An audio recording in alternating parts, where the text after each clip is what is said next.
here's the basic idea behind refrigeration. Particular air cycle refrigerator. Or same principle for any refrigerator, but you have a compressor. Takes in air or whatever, pumps it into a pipe of some kind, which is usually in a coil. See the coil on the back of a refrigerator, usually, or it will be inside an air conditioner or whatever. But the air or gas gets pumped into the coil.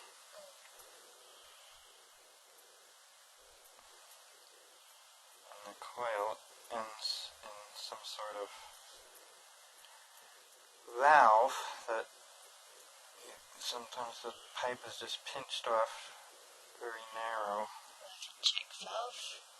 Not quite a check valve, but a restriction. Like it's pinched.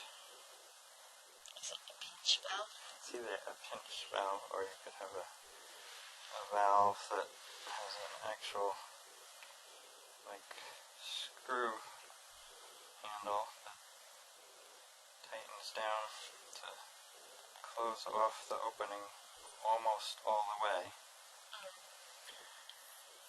So that as the pump pumps the gas or air into the coil, the valve holds it back so it builds up pressure. As it builds up pressure, it builds up heat, or the heat that's already in the air coming in gets compressed into more and more air gets compressed into this coil, which then gives off heat. On the other side of this valve, you have a larger coil,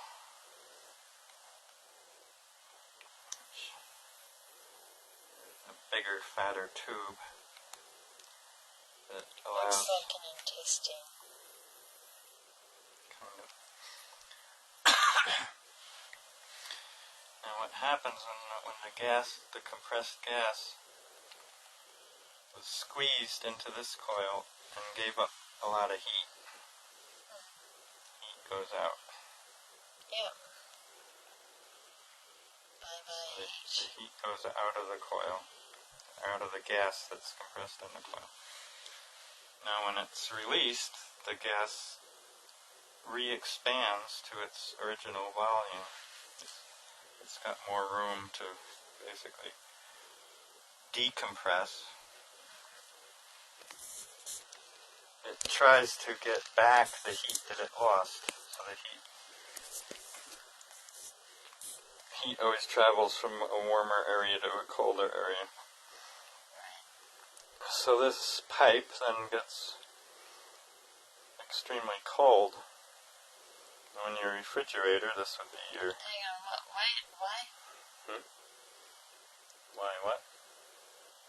Why does it get cold if it's trying to get its heat back? Well, in a refrigerator, this would be your ice box, which is insulated, so that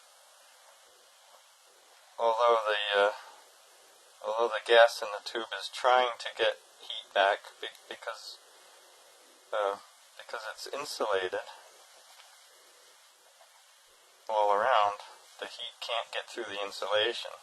Right. So all the heat inside here gets absorbed, and the whole ice box gets cold. And this is where you can store your milk bottle or whatever to keep it cold, or an ice cube tray or whatever is in here in your ice box. These coils would be usually in your ice box somewhere. You could either see them or not. They might be in the walls so you can't really see them, but they're in there. So the whole theory, or the whole system is basically you have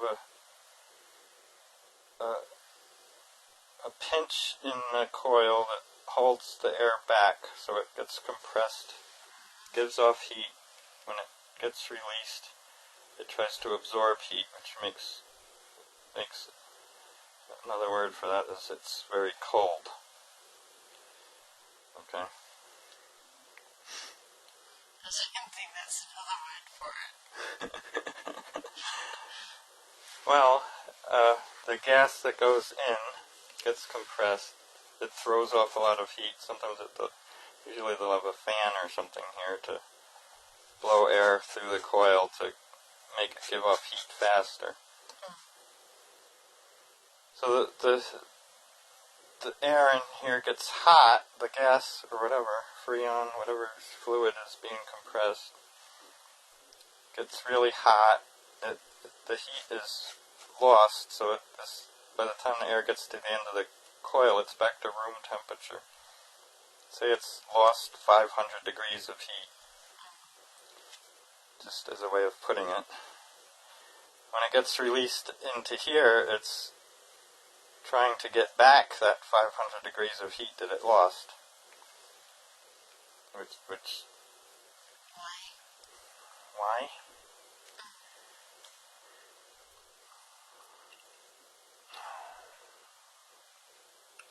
It's probably a mystery, really. I think your reaction shows. It's a good question. It's the way gas acts. When you compress something, it gets hot and gives off heat. When you let it expand again, it gets cold. Or tries to Okay, reabsorb. so it's just the way it is. It's physics. Don't really know why. Anyway, to run a Stirling engine, you need heat and you need cold. You need a temperature difference.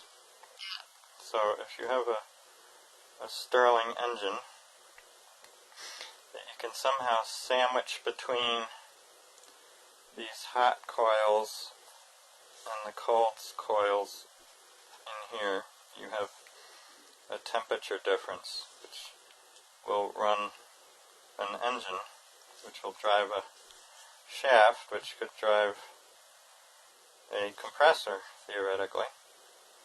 This is your heat engine. It runs on a temperature difference. Basically, it runs on heat.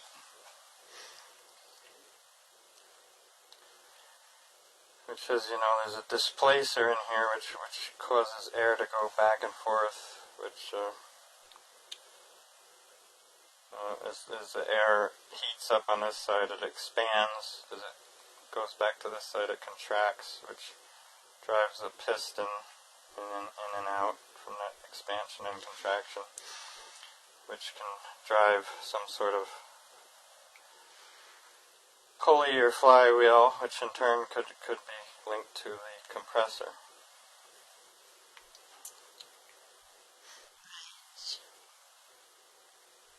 Why is it linked to the compressor?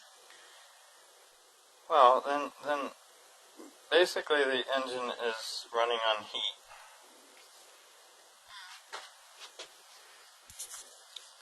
But if the other side is kept cold, it runs even better.